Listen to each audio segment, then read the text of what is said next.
안녕하세요. 매일 새로운 사연을 전하는 읽어주는 사연 라디오입니다.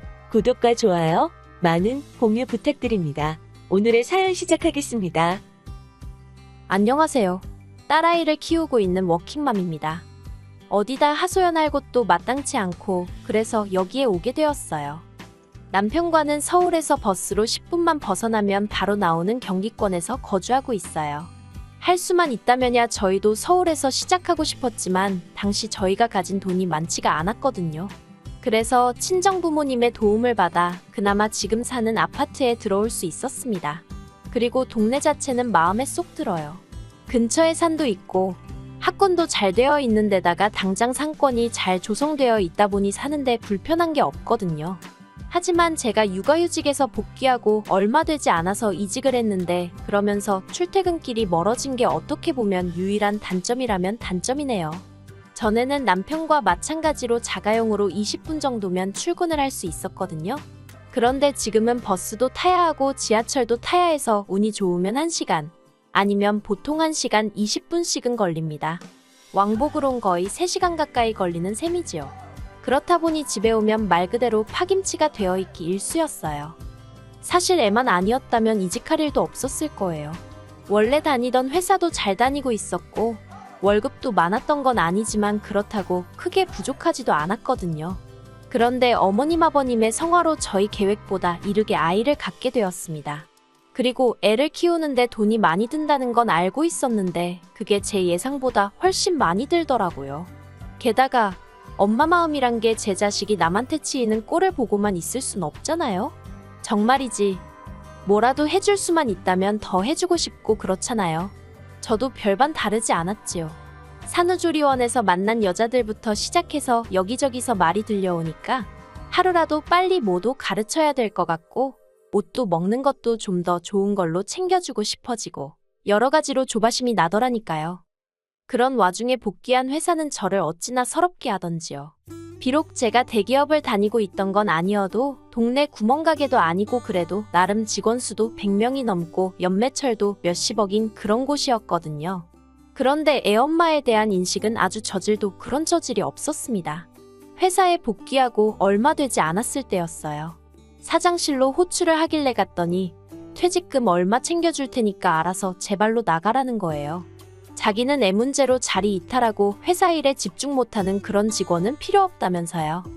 하지만 저는 그 말이 어처구니도 없고 가당치 않다 싶어서 따르지 못한다 알렸습니다. 마음 한켠으론 묵묵히 버티면서 제 할 일만 잘해내면 사장도 자기가 잘못 생각했다는 걸 깨닫고 저에게 미안해할 거라고 생각하면서 말이에요. 하지만 제가 너무 순진했던 거지요. 어떻게든 열심히 해보려는 저에게 예전과 다른 업무를 배정해준다던가 혼자 지하에 있는 사무실에서 일을 하게 한다거나 정말이지 정신적으로 너무 힘들게 하더라니까요. 그러다 그런 상황 속에서 다른 회사로부터 스카웃 제의를 받게 되었는데 바로 제가 지금 다니고 있는 회사입니다. 회사가 먼 게 마음에 걸리긴 했지만 이직을 안 한다고 해서 얼마나 버틸 수 있을지도 확신할 수 없었고 어쨌든 제가 먼저 지원한 게 아니라 오퍼라 그런지 연봉 조건도 좋았어요. 그러니 저로선 거절할 처지가 못 되었지요. 하지만 이 소식을 들은 어머님께서 애엄마가 돼가지고 밖으로 도내만의 말씀이 많으시대요. 제 딴에는 열심히 살려고 그러는 건데 어머님이 그런 식으로 말씀하시니 속이 어찌나 상하던지요. 그리고 말이 나와서 말이지만 까놓고 말해서 결혼할 때를 생각하면 지금도 사기 결혼을 당한 게 아닌가 싶을 정도로 억울할 때가 많았거든요. 일단 결혼 전까지만 하더라도 어머님 성격이 저런 줄은 꿈에도 생각을 못했고요. 여러 가지 이해 못할 행동도 많이 하셨어요. 처음 제가 시댁에 인사를 드리러 갔을 때 전 어머님의 얼굴을 보고 깜짝 놀랐습니다.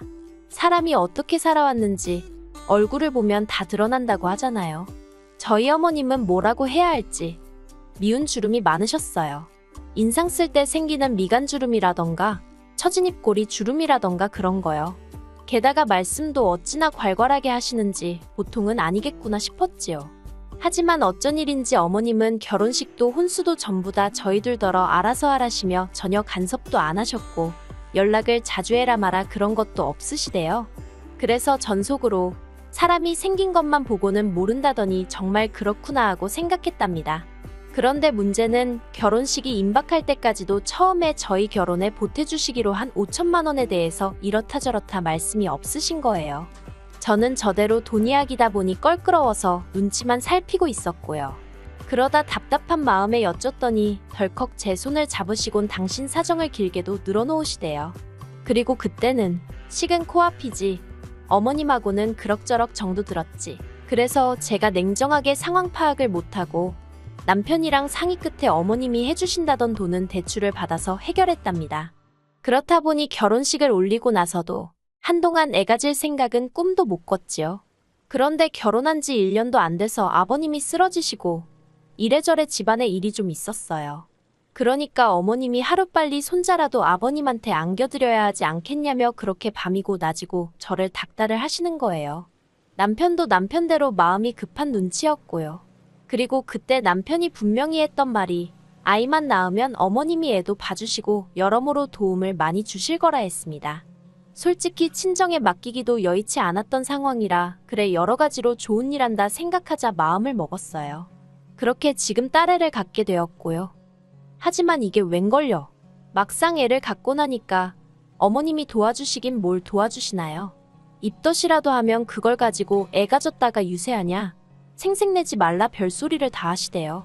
그뿐만이 아니었습니다. 애도 예뻐해주질 않으시니 그게 그렇게 서운하더라니까요. 저희 애 첫돌 때요. 금반지까지는 기대도 안 했습니다만 어쩜 양말 한 짝도 안 사주실 수가 있어요? 그러니 저라고 시댁에 돈을 쓰고 싶지가 않더라고요. 그런데 올해 초였습니다. 어머님이 집에서 밥이나 같이 먹게 오라고 해서 갔거든요. 그런데 신혼에도 와 있더라고요. 신혼은 남편보다 2살 어리고 저희 결혼한 다음 해에 결혼을 했어요. 애는 아직 없고요. 아무튼 그런 상황에서 어머님이 뜻밖의 이야기를 꺼내셨습니다. 어머님 아버님이랑 신혼애랑 합가를 하기로 했다는 거예요. 그래서 집을 리모델링을 해야 한다는데 그 돈을 저희더러 좀 보태라고 하시는 게 아니겠어요? 황당했지요. 보아하니 신혼애가 들어와서 산다고 하니까 리모델링 이야기가 나온 것 같은데 그걸 그러면 신혼애외가 보태야지 왜 저희가 보태나 싶어서요. 그리고 막말로 돈이 있어야 그것도 뭐 보태드리던지 하지 저희도 여유가 없이 빠듯했거든요. 그래서 어머님께 죄송하다 그럴 만한 돈이 없다고 일단은 그렇게 말씀을 드렸습니다. 그러자 어머님이 니들 얼마 전에 자동차 계약했다 하지 않았냐면서 그 이야기를 꺼내시는 거예요. 사실 남편이 타던 차는 남편이 직장에 들어가자마자 샀던 차라 10년도 더 된 차였고 제가 타던 차도 7년이 넘은 차였습니다. 그런데 이제 애를 데리고 어디라도 가려니까 이 차고 저 차고 불안해서 태울 수가 있어야 말이지요. 그래서 조금 무리한다 싶기는 했지만 가족용 SUV를 한 대 계약을 하긴 했었어요. 그런데 어머님이 저희더러 지들 차 살 돈은 있고 당신 리모델링비는 못 내주냐면서 얼마나 짜증을 내시던지. 신혼남편도 있는 자리라서 제가 더 세게 나가지는 못했지만 저렇게 막무가내일 수가 있나 싶더라니까요. 그래도 결국은 어쨌든 돈이 없으니 리모델링비는 못 해드렸어요. 듣자 하니 신혼의 집 팔고 빚 갚고 얼마 남았던 모양이라 그 돈으로 하기로 했다더군요. 이건 여담이지만 신혼애가 어머님네 들어가서 살게 된 게 신우가 신혼남편 몰래 동네 여자들한테 거짓말을 치고 돈을 빌려다 쓴 모양이 돼요. 남의 돈으로 주식도 하고 여행도 다니고 솔직히 신혼남편이 정말 몰랐을까 싶기도 한데 아무튼 꼬리가 길면 밟힌다고 그러고 다니는 걸 신우한테 돈을 빌려준 몇몇 여자들이 수상쩍게 생각하곤 경찰에 신고를 했나 봅니다. 그래서 합의를 해야 하네 어쩌네 그러면서 일이 커져가지고 집까지 팔게 된 거지요.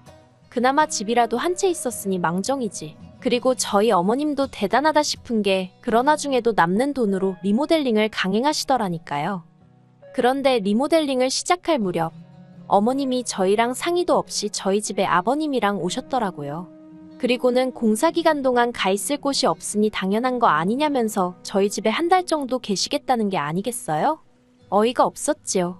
어머님 댁에서 5분 남짓한 거리에 이모님 혼자 살고 계시거든요. 뭐 아버님 입장에서야 처제인 이모님보다는 아들 집이 편하셔서 그러실 수도 있지만 아무튼 여러 가지로 저도 날이 서더라고요. 그런데 이미 짐까지 싸들고 오신 분들한테 안 된다고 할 수도 없고 남편도 자기도 몰랐다면서 미안하다고 하대요. 그래서 유야무야 같이 지내게 되었습니다. 그리고 말해 뭐 하겠어요. 한 달이 1년처럼 길고 고역이었습니다. 어머님이 계신다고 저나 남편의 일상이 조금 편해지고 그런 게 전혀 없었어요. 저는 집에서 7시에는 나가야 제 시간에 출근을 할 수 있었는데 어머님이 아침을 차려달라고 하질 않으시나 화장실도 하나뿐인데 그걸 차지하고 안 나오시고 정말 일부러 저러시나 싶을 정도로 아침부터 사사건건 사람 환장하게 하시더라고요. 게다가 아이도 전혀 봐주시려 하지 않으셔서 남편이 등하원을 시키는 건 여전했습니다. 그래도 남편은 자기 부모님이라 그런지 어떻게든 이해하려 하는 눈치였지만 막말로 저는 피 한 방울 안 섞인 남이었으니 불편할수록 싫은 마음이 극에 달하더라니까요.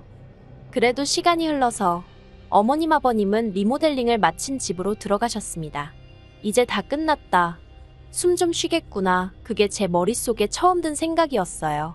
그런데 끝이 아니더라고요. 지난주 초였어요. 어머님 아버님이 연락도 없이 저희 집에 또 오셨더라고요. 일단 집 안으로 모셨더니 어머님이 찬물 한 잔을 그대로 들이키시고는 다음 주쯤에 저희 집으로 이사를 오시겠다는 겁니다. 일단 작은 방이 비었지 않냐면서 거기서 당분간 생활을 하셔야겠다나요? 이게 무슨 상황인가 싶어서 갑자기 그게 무슨 말씀이시냐고 물었습니다. 그러자 어머님이 하시는 말씀이 신혼남편 쪽에서 난리가 났다는 거예요. 알고 보니 신혼애가 살던 아파트는 신혼남편이 해온 것이었는데 그걸 홀랑 팔아먹어가지고 그쪽 사돈들이 화가 단단히 났다나요? 게다가 대릴사위까지 하게 생겼다면서 이혼을 시킨 애만의 집안이 다 뒤집어졌던 거지요. 그러니 어쩌겠냐면서 당신 딸 이혼녀 안 만들려면 일단 당신 아파트를 신혼애한테 줘야 될 것 같다고. 그래서 당분간 저희랑 사셔야겠답니다.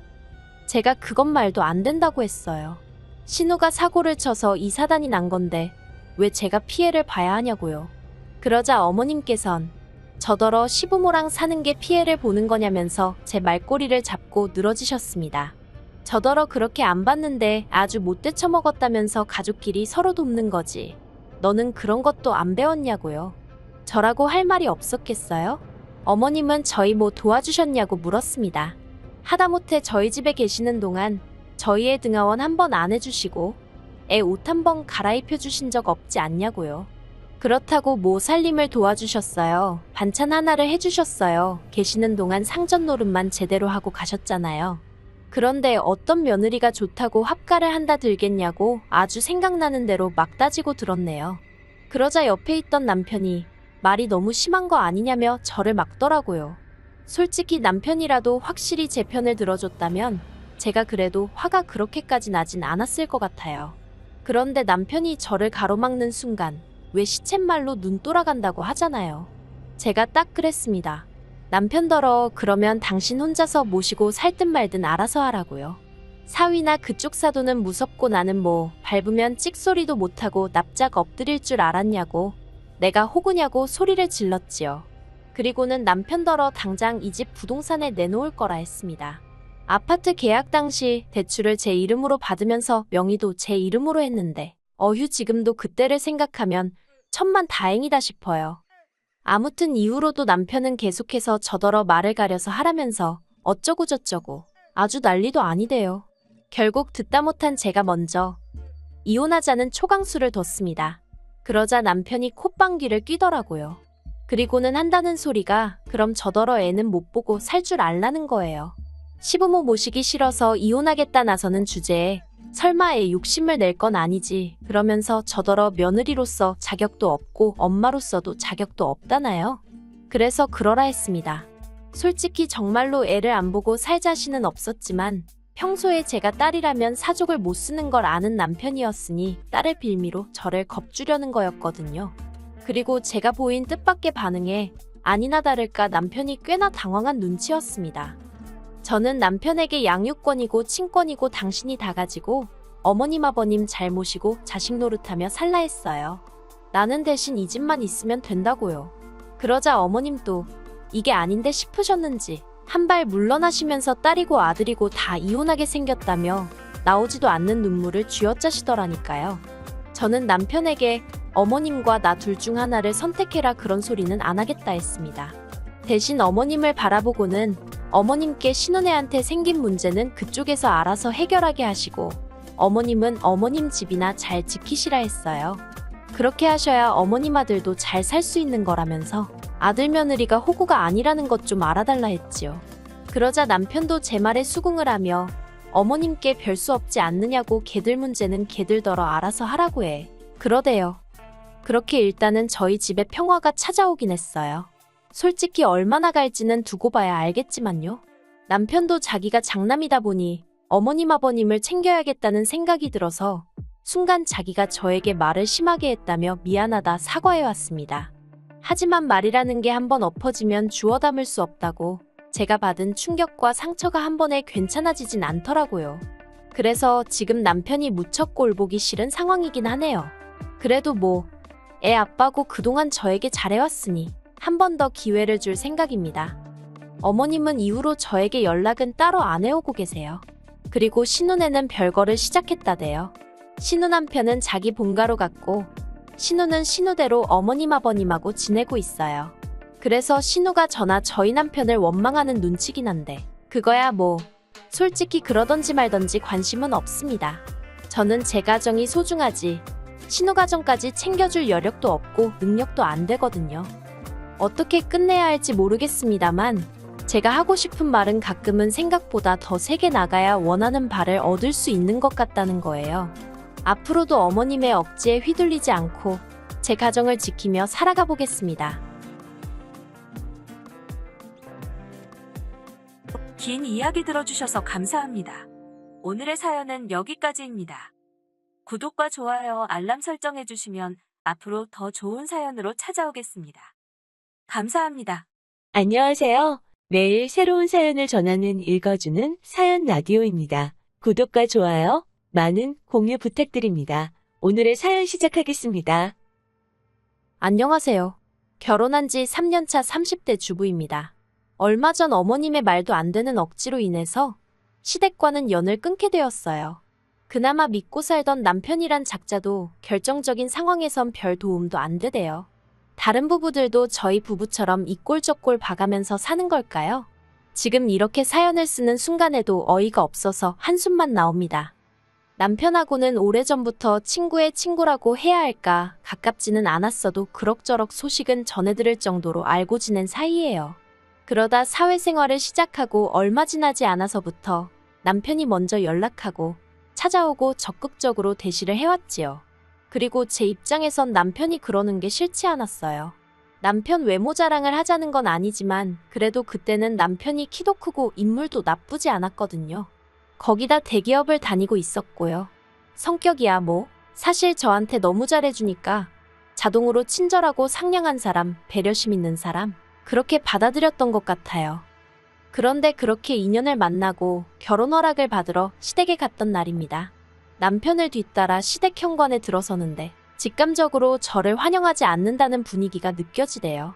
어머님 아버님 두 분 다 말이라도 오느라 고생했다. 만나서 반갑다 이런 말씀은 전혀 없으셨고 그저 왔냐고 묻는 한마디가 전부였거든요. 게다가 저희더러 오라고 하셨던 시간도 점심시간도 저녁시간도 아닌 오후 4시였어요. 그래서 커피 한 잔에 다과 조금 먹으면서 취조 아닌 취조만 당했답니다.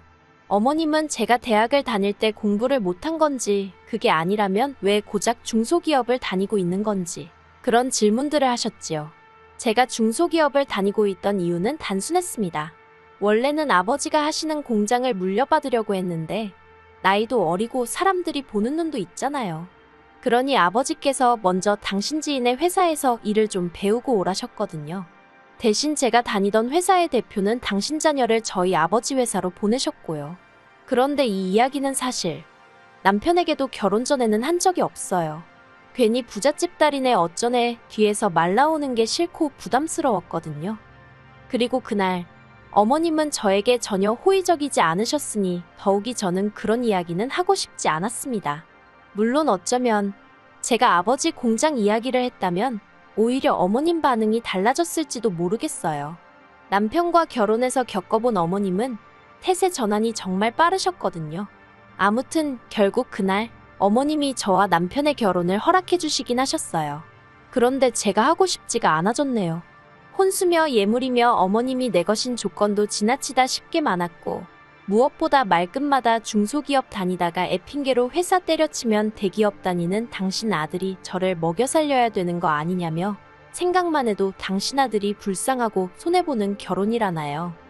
이후로 곰곰이 생각해봐도 제가 막말로 남편 등골에 빨대를 꼽을 것도 아니었는데 어머님께 그런 대접을 받아야 하나 싶더라고요. 그래서 남편한테 헤어지자고 했어요. 이런 식으로 푸대접 받으면서 시집갈 만큼 나는 부족한 사람이 아니라고 단도직입적으로 말했지요. 그랬더니 남편이 자기 생각에도 어머님이 너무 지나치셨던 것 같다며 미안하대요. 그리고는 자기가 어머님 아버님의 성격을 바꿔놓을 순 없겠지만 대신 저만의 튼튼한 방패가 되어주겠답니다. 어머님 아버님이 무슨 말씀을 하시든 무조건 제 편일 거라나요. 그리고는 한 달 가까이 다시 기회를 달라며 저 없이는 안 된다고 울고 짜고 매달리는 게 아니겠어요. 사실 시댁에 인사를 드리러 가기 전까지 남편과는 아무런 문제가 없었습니다. 어느 다른 연인들처럼 싸워서 헤어졌다 다시 만나고 그런 것도 전혀 없었어요. 그래서인지 남편의 힘들어하는 모습을 보고 있으니까 마음이 편치가 않대요. 헤어지겠다는 결심도 흔들리기 시작했고요.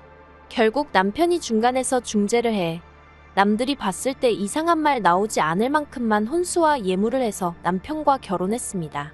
친정아버지가 차도 한 대 사주셨어요. 대신 집은 남편 쪽에서 좀 더 부담했고요. 솔직히 결혼 전부터 어머님 아버님 특히나 어머님 때문에 마음고생도 했고 실망도 했던 상황이었잖아요. 그러니 식을 올린 이후에도 굳이 살가운 며느리니 딸 같은 며느리니 그런 건 하고 싶지도 않았습니다. 그래서 말 그대로 며느리돌이만 했어요. 그런데 어머님은 제가 그렇게 나올 줄은 모르셨나 봐요. 저의 냉랭한 모습에 당황해하시기도 하고 남편을 통해서 이제 저와 한 가족이 되었으니 모녀 사이처럼 지내고 싶다 하셨다나요.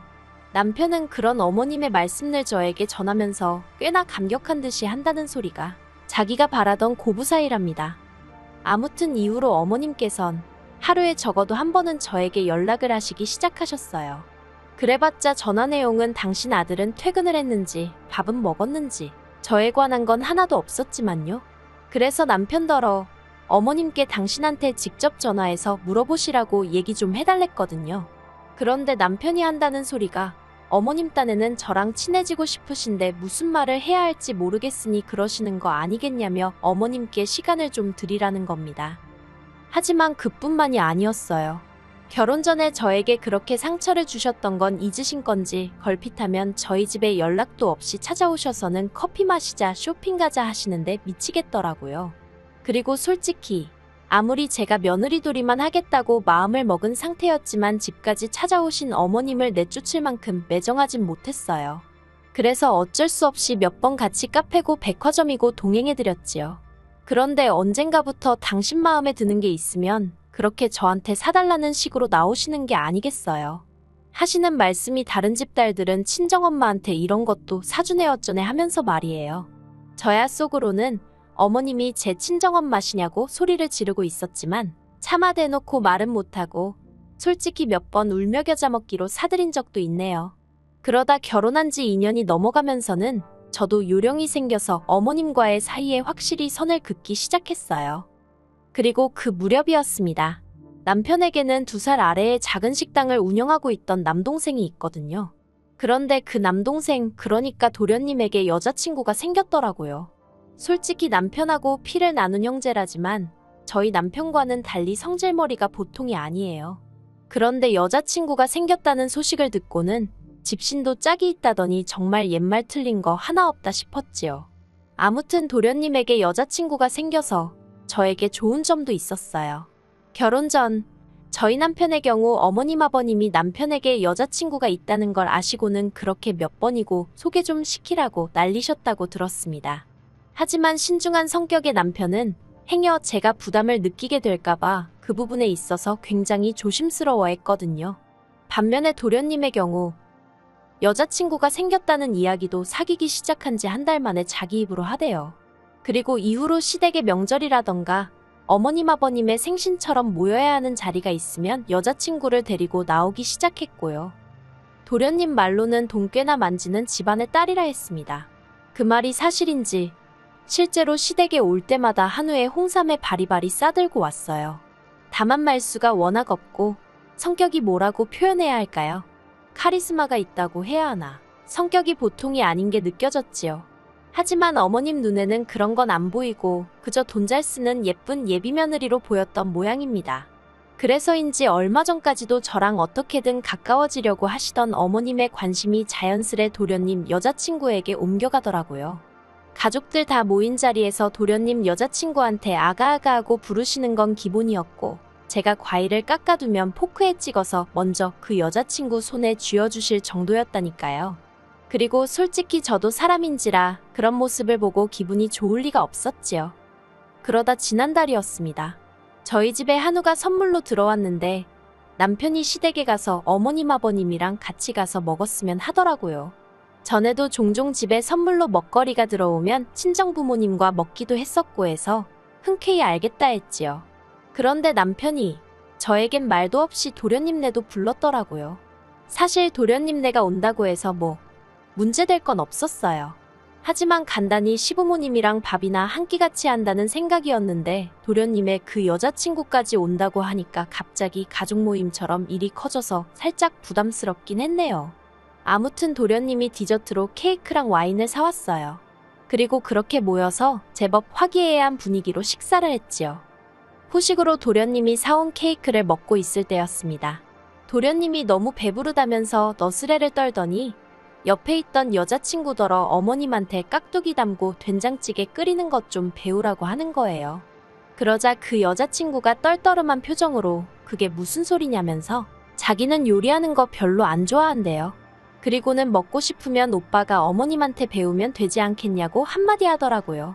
상황 돌아가는 걸 보고 있자니 도련님이 그만 떠들고 입을 다무는 게 좋겠던데, 눈치가 없는 도련님은 계속해서 그 여자친구더러 너가 우리 엄마한테 요리를 배운다고 하면 자기는 그 여자친구네 부모님한테 가서 하루에 한 번씩 절을 하겠다나요. 그러자 그 여자친구가 자기 부모님이 언제 그런 절 받고 싶다 하셨냐고 쓸데없는 소리 하지 말라면서 딱 선을 긋더라고요.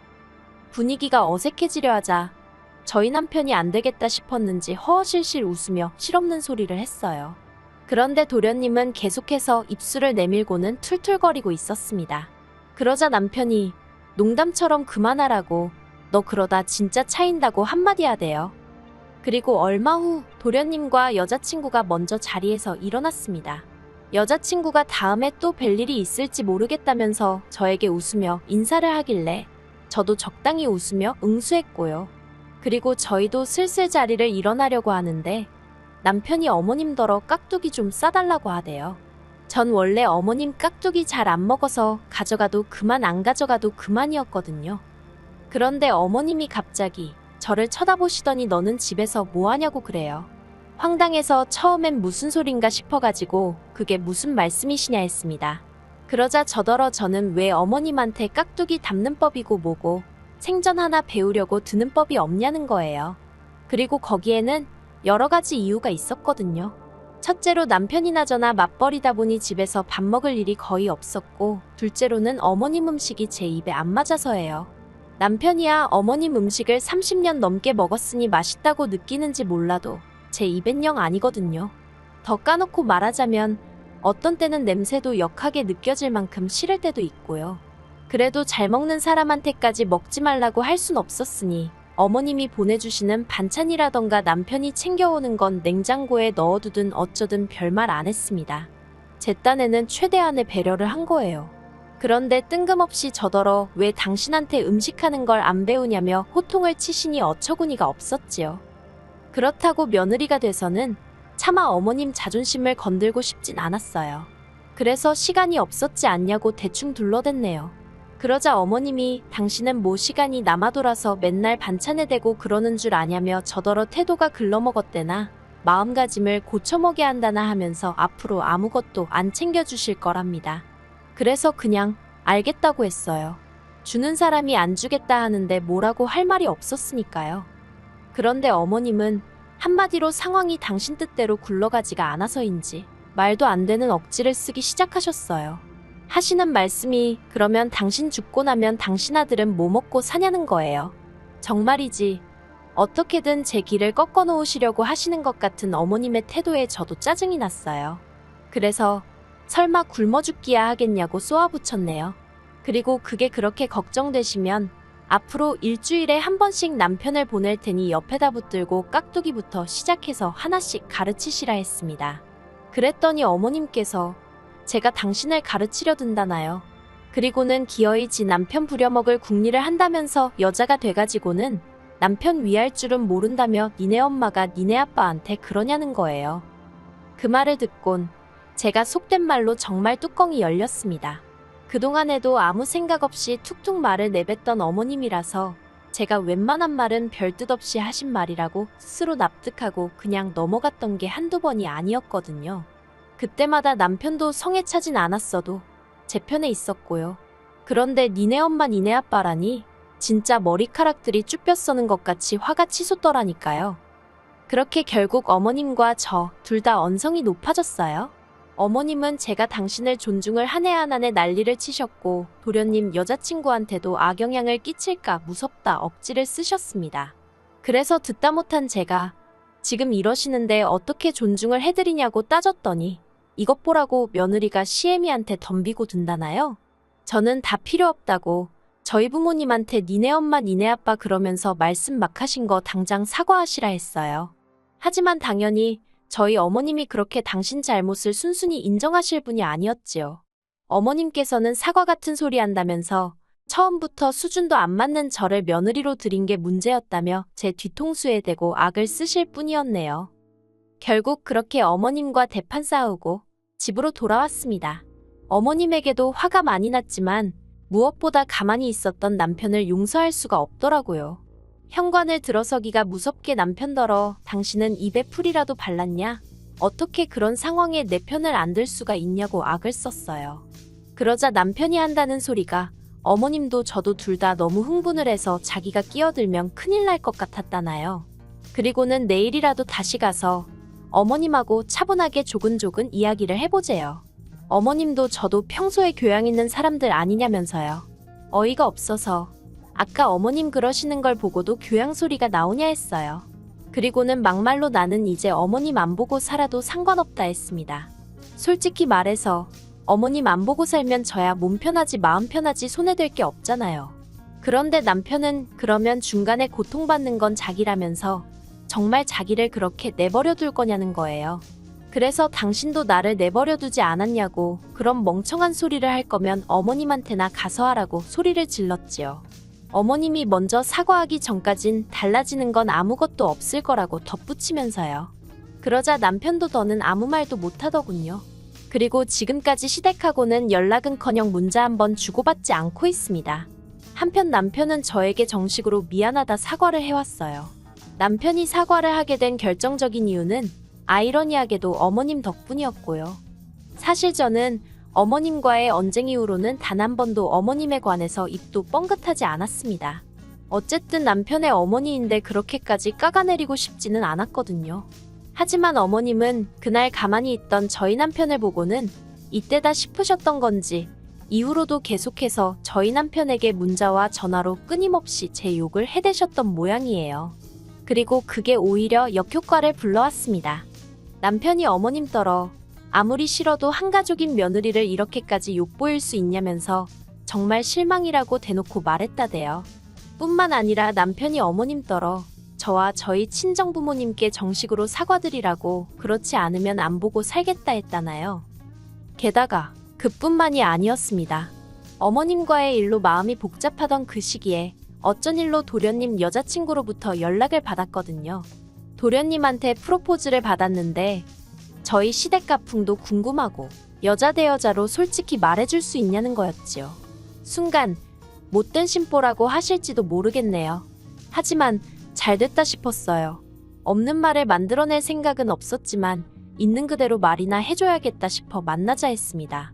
그리고는 그동안 어디에도 정말 쪽팔려서 말도 못했던 어머님의 언행들부터 시작해서 전부 다 한풀이하듯 털어놓았지요. 도련님 여자친구는 처음엔 특이하다던가 생각지도 못했다는 식으로 받아들이다가 뒤로 갈수록 황당해하고 제가 너무 힘들었겠다며 제 마음을 알아주더라니까요. 그리고 며칠 뒤 도련님과 그 여자친구가 헤어졌단 소식이 들려왔습니다. 다행히 그 여자친구가 저를 만났다던가 그런 얘기는 안 했던 모양이네요. 솔직히 지금이야 남편이 완전히 어머님께 등을 보이고 있지만 모자 사이가 그렇게 쉽게 끊어지겠나 싶어요. 그래도 제가 뭐 굳이 나서고 그러는 일은 없을 겁니다. 설령 두 모자 사이가 나아진다고 해도 저한테 뭘 요구한다거나 그러면 그땐 가차없이 남편을 쳐낼 생각이고요. 아무튼 정말이지 저희 어머님 저러다 두 아들 다 혼자 살게 만드는 건 아닌가 모르겠네요. 긴 이야기 들어주셔서 감사합니다. 오늘의 사연은 여기까지입니다. 구독과 좋아요, 알람 설정해주시면 앞으로 더 좋은 사연으로 찾아오겠습니다. 감사합니다. 안녕하세요. 매일 새로운 사연을 전하는 읽어주는 사연 라디오입니다. 구독과 좋아요, 많은 공유 부탁드립니다. 오늘의 사연 시작하겠습니다. 안녕하세요. 결혼한 지 4년 된 30대 여성이에요. 이렇게 사는 게 맞나 하는 회의감이 들 때면 남들은 어떻게 사나 하는 생각에 사연을 들으러 종종 오곤 했었는데 제가 제 이야기를 쓰는 날이 올 줄은 몰랐네요. 남에게 피해주지 않고 하루하루 열심히 살았다고 자부하는데 어머님 눈에는 제가 그저 남편을 조종하는 표독스러운 여편네로밖에 안 보이나 봅니다. 정말이지 허탈하기도 하고 마음이 안 좋네요. 남편과는 지금 작은 호프집을 하고 있어요. 여기는 서울이 아니고 지방이라 젊은 사람들이 놀 곳이 많이 없거든요. 그런데 근처에 대기업 공장이 있다 보니 젊은 사람들이 많이 살고는 있고요. 그래서 저희가 그 덕을 톡톡히 보고 있네요. 한 달에 남편과 저 두 사람 몫으로 2천 정도는 가져가고 있거든요. 물론 이렇게 말하면 금방 재벌되겠다고 빈정대는 사람들도 있는데 저희 한 달에 하루 쉬면서 일하고 있어요.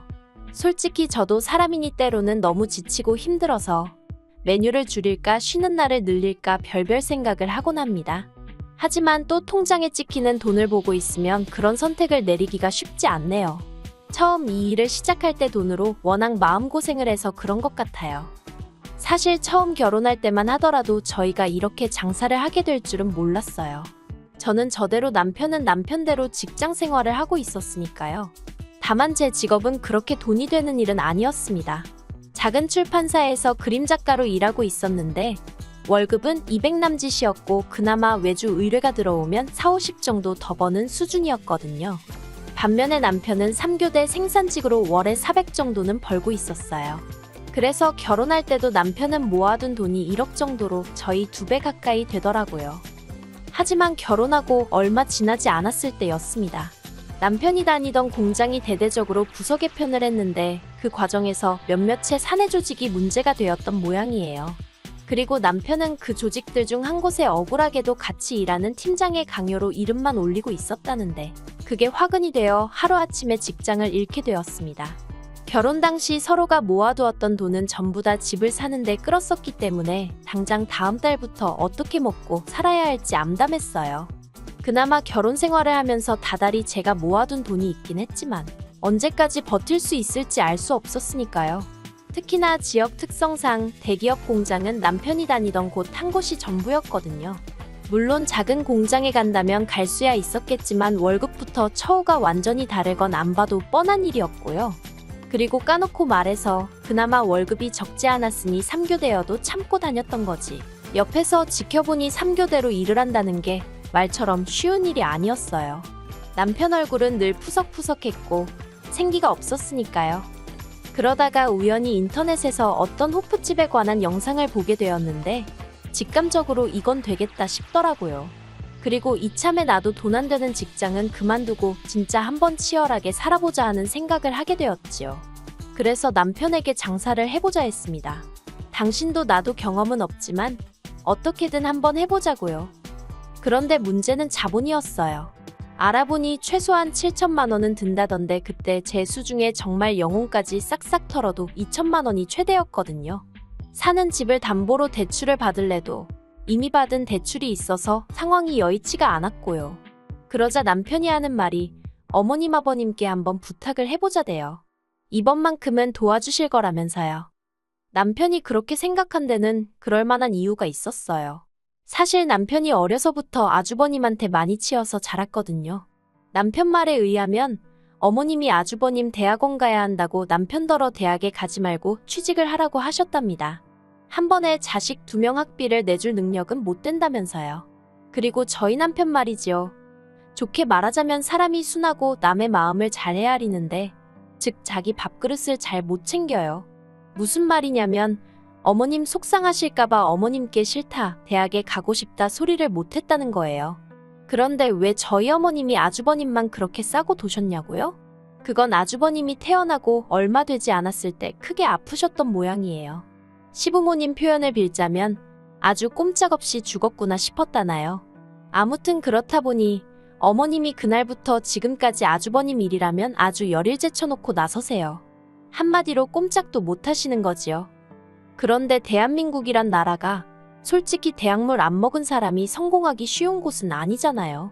한 사람의 인품이나 내면과는 상관없이 대학 간판만으로 이리저리 판단하기 일쑤니까요. 그리고 냉정하게 말해서 저 말이지요. 저는 서울에서 대학을 나오긴 했지만 그렇게 별 볼 일 있지는 않거든요.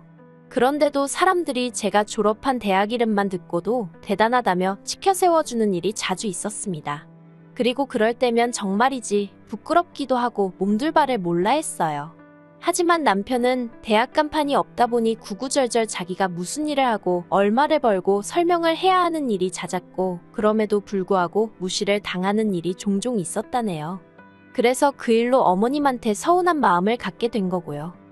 아무튼 남편은 그동안 이래저래 매번 양보만 하고 살았으니 이번만큼은 자기가 한 번만 도와달라고 해보겠다대요. 처음 부탁하는 건데 설마 모른 척 하시겠냐면서요. 하지만 저는 별로 기대는 하지 않았어요. 저희 결혼할 때도 10,000원 한 장 안 보태주셨으면서 천명절에 제사비로 100만 원을 내놓으라 하셨던 분들이셨으니까요. 그리고 며칠 뒤 시댁에 갔던 남편이 아니나 다를까 아주 죽상을 하고 집에 돌아왔습니다. 어머님이 정말 1초도 걸리지 않고 그냥 무조건 안 된다고 하셨대요. 돈 없다면서 장사는 뭐 개나 소나 하냐고 그러셨다나요. 어머님 말씀이 아예 틀렸다고는 생각하지 않아요. 하지만 남편이나 저나 마음이 상했던 건 아무나 못하는 장사를 아주버님은 몇 번이고 했었다는 거지요. 그것도 어머님 아버님 돈으로요. 나중에서야 알게 된 일이지만 제가 남편과 결혼할 때만 하더라도 시부모님 2분이 사시던 집은 어머님 명의로 된 자가였거든요. 그런데 언젠가 이사를 하시길래 집을 왜 줄여가시지 했더니 글쎄 아파트를 팔아서 아주버님 사업자금을 2번이나 대주셨더라니까요. 결국 저희는 친정부모님께 손을 벌렸습니다. 솔직히 친정부모님도 작은 가게를 운영하고 계시긴 했지만 노후가 완벽히 준비되었다곤 볼 수 없는 상황이었어요. 그런데 친정부모님이 선뜻 5천만 원을 빌려주시대요. 그게 가게를 담보로 했었다는 건 한참 후에서야 알게 되었고요. 이후로 저희는 정말 불철주야 열심히 살았습니다. 자기 사업하면서 고생 안 하는 사람은 없을 테니 그걸로 어디 자랑하자는 건 아니지만요.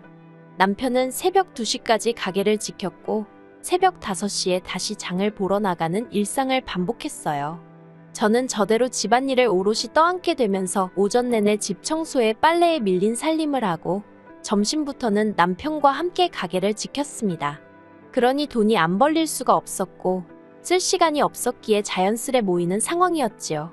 하루는 제가 목욕을 하다 재배를 봤는데 똥배는 온데간데 없고 소위 가죽만 남아있더라니까요.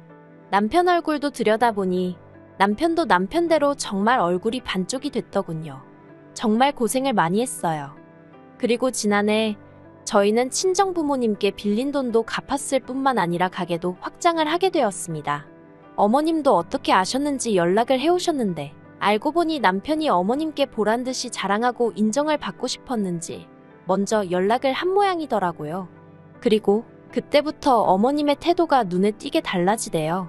처음에 저희가 장사를 시작했을 때만 하더라도 어디 얼마나 버티나 두고 보잔 식으로 콧방귀를 뀌시던 분이셨는데 언젠가부터 일주일에 서너 번은 먼저 전화를 걸어 남편 건강을 잘 챙겨주라는 등의 잔소리를 하지 않으시나 가게 매상은 왜 또 그리 궁금해하시는지. 솔직히 저도 한두 살 어린애도 아닌데 어머님의 속내를 아예 몰랐겠어요? 순수한 마음으로 그러시는 게 아니라는 생각에 거리를 둘 수밖에 없었습니다. 그리고 그런 와중에 지난 달이었어요. 친정부모님과 모처럼 외식을 하려고 친정을 찾았는데 남편이 먼저 친정아버지 칠순 이야기를 꺼내더라고요. 당연히 저도 기억은 하고 있었고 어떻게 챙겨드려야 하나 그런 생각도 하고 있긴 했지만 솔직히 남편에게 어떻게 말문을 열어야 할지 살짝 고민을 하고 있었거든요. 그런데 남편이 먼저 친정 부모님께 여행을 가고 싶으신지 아니면 뭐 필요한 건 있으신지 하고 여쭤보대요. 그러자 친정 부모님께선 필요한 것도 없고 상관없으니까 신경 쓸 거 없다며 물어봐 준 것만으로도 고맙다고 웃음을 보이셨어요. 하지만 남편이 보인 반응은 생각지도 못한 것이었습니다. 남편은 그렇게 나오실 줄 알았다면서 벗어두었던 자켓을 가져오더니 그 안주머니에서 은행 봉투를 꺼내더라고요. 그 봉투를 친정 부모님께 드리면서 부족하면 말씀하시라는데 친정 부모님께서 용돈이냐며 처음엔 좋아하시면서 받으셨거든요. 그런데 친정아버지께서 봉투를 열어보시더니 깜짝 놀라셔서는 이게 얼마냐며 이렇게 많이 안 줘도 된다고 손사래를 치시는 거예요. 그리고 그 안에는 5만 원짜리 두 묶음, 1,000만 원이 들어있었습니다. 저도 저대로 놀라서는 이러지도 저러지도 못하고 있는데 남편이 그냥 자기가 드리고 싶어서 드리는 거라며 아무튼 좋은 의미로 옥신각신 받으셔라 못 받는다 몇 번의 실랑이가 오가다가 결국 남편이 이겼어요. 그리고 어쩌다인지는 모르겠지만 이 이야기가 어머님 귀에도 들어간 모양입니다. 저는 안 했으니 남편이 했다 싶지만 못하러 그런 소리를 한 건지 아무튼 어머님이 몹시 화를 내시더라고요. 장사가 그렇게 잘 된다면서도 당신한테는 돈 100만 원 주질 않았으면서 어떻게 처가에다 1,000만 원을 냅다 줄 수 있냐고 제정신이냐고요. 그러자 남편이 보인 반응도 보통이 아니었습니다. 은혜를 갚은 거라면서 내가 정말 힘들다고 했을 때 어머니가 뭘 해주셨냐고 목에 핏대를 세우더라니까요. 저는 중간에서 속으로 고래 싸움에 새우등 터진다더니 내가 딱 새우꼴이네 그러고만 있었어요. 몸을 사리고 있던 거지요. 하지만 아니나 다를까 그 불똥이 저에게 튀었습니다. 어머님께선 당신이 아무리 생각해봐도 그 순하고 부모 말이라면 껌뻑 죽던 당신 아들이 저러는 건 다 저 때문이라고요. 급기야 어머님은 말 그대로 머리를 싸매고 드러누우셨어요. 상황이 최악으로 치닫게 된 거지요. 그리고 저희 남편, 솔직히 심성 자체가 착한 사람이거든요. 그러니 그런 어머님을 끝내 모른 채 하지 못하고 죄송하다 마음 푸시라며 숙이고 들어가대요. 자식이기는 부모 없다지만 자식도 때로는 부모의 마음을 헤아려 드려야 하잖아요. 그래서 남편이 어머님을 달래드리고 하는 데 있어서 저는 불만은커녕 오히려 잘한다고 다행이라고 생각했어요. 그런데 저희 어머님은 그때를 마치 기회라고 생각하신 건지 이참에 남편을 다시 휘어잡으려 드시대요.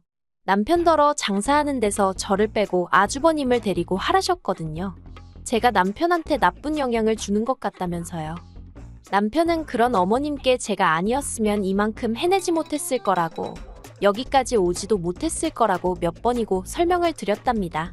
하지만 어머님께선 그마저도 제가 마치 남편을 세뇌시켰다는 식으로 치부하시면서 급기야는 저와 어머님 둘 중 한 사람을 고르라는 말도 안 되는 소리를 하시더래요.